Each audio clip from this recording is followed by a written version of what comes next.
Hello guys, welcome to my YouTube channel. Ako po pala si Teddy Forlanda, isang licensed real estate broker. Naniniwala po ba kayo na kapag mahal ninyo ang inyong ginagawa, ang inyong trabaho, profesyon, ay para na rin kayong hindi nagtatrabaho at nai-enjoy ninyo ang bawat minuto, oras, araw sa inyong paggawa? Yeah, totoong-totoo po yan.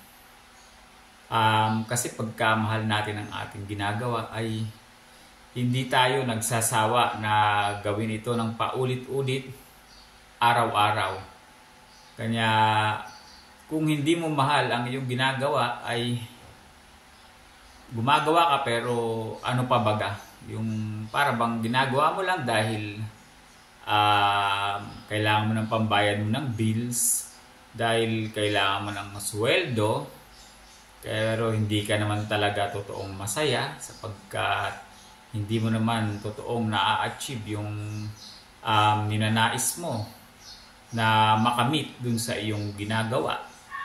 So, ako po ay mag-share din sa inyo yung aking experiences sa aking pong profession bilang isang broker. At sumali ako sa isang auction. Ako ay nag-represent ng isang kliyente, which is yung buyer. At sa kasamaang palad ay hindi naman kami nanalo dun sa auction. Pero dahil masaya ako dun sa ginagawa ko, ay nakamit naman ako ng isang kliyente. Seller naman siya na napakaganda ng kanyang binigay na opportunity sa atin sapagkat nagbigay siya ng mga listings na magaganda at in demand sa market. Kaya bagaman natalo dun sa bidding yung aking kliyente na buyer, ay meron naman itong kapalit na mas magandang oportunidad para nang sa gayon ay lalo pang mag-grow ang business. Kaya hindi ko itinuturing na negatibo yung mga bagay na gano'n, na natatalo ka sa bidding. Dahil sa iba, di po ba pagka ganyan italo sa bidding, ibig sabihin, no sale. Kasi pag natalo ka sa bidding, wala kang benta. Kasi yun eh. Pero kung masaya ka sa ginagawa mo, ay hindi mo papansinin yun. At titingin ka dun sa positive side. Which is yun nga, yung nakakilala tayo ng isang kasamahan sa pagninegosyo sa real estate na nagkataon ay may mga listing siya sa Makati area, sa BGC, at ang mga listings niya ay talagang napakagaganda. So yun, napakagandang opportunity yun yung pagsali sa mga gano'n, kasi marami kang mga tao na mamimit na maaari maging network mo para umangat ang iyong negosyo. So yung guys, ganun, kung masaya ka sa ginagawa mo, ay yung mga negatibo na nangyayari sa'yo, ay baliwala yun eh. Hindi mo yun papansinin. At ang titingnan mo yung positive side dahil masaya ka. Kaya napaka-importante po na masaya tayo sa ating ginagawa. Kasi pagka tayo ay hindi masaya, parang napipilitan lang tayo na pumasok para lang makasurvive. Di po ba? Pero hindi naman talaga yun na nagbibigay sa atin ng kasiyahan. Hindi parang tayo ay nasa rat race lang. Bakit hindi nyo subukan gawin yung gusto nyong gawin? Mag-take kayo ng risk. Wala naman mawawala kung paano kayo nag-umpisa.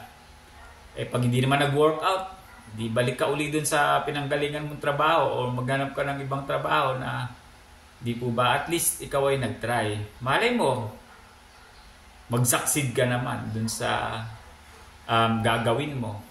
At ang gagawin mo na yun ay mahal mo at gustong-gusto mo, at yun naman talaga ang yung pangarap na gawin sa buhay mo at gusto mong trabaho o profesyon. Hindi po ba? Hindi yung lagi nasa comfort zone ka lang. Wala naman din masama kung nasa comfort zone kung yun naman talaga ang gusto mo. Pero kung walang growth na nangyayari sa'yo at 5 years lumilipas, 10 years, ay ganun pa din. Siguro kailangan mong baguhin din yung iyong approach sa buhay. para nang sa gayon ay may magbago sa buhay mo. At huwag ka matakot mag-take ng risk. Kasi ano naman kung ikaw ay madapa, hindi po ba? Parang bata, nadadapa yan eh. Di ba mga bata habang nag-aaral maglakad, nadadapa yan. Natutumba yan. Pero tinan mo ginagawa nila. Di ba? Bumabangon. So dapat tayo ay ganun din. Kaya hindi tayo dapat matakot mag-take ng risk. Lalong-lalo na kung dito nakasalalay ang ating mga gustong mangyari sa buhay natin, sa ating pamilya at sa ating mga pangarap na gusto nating marating. So with that guys, ayan po ang aking insight na dapat love your job or find a job that you can love so that you will never work a day in your life. Ganun po yan. Pagka mahal mo ang trabaho mo, para kang hindi nagtatrabaho, kundi ikaw ay nag-i-enjoy sa buhay. At the same time, ay kumikita. At kung bago ka po sa aking channel, ay huwag mong kalimutan mag-subscribe para sa mga iba pang mga update sa aking video. Maraming salamat po at God bless.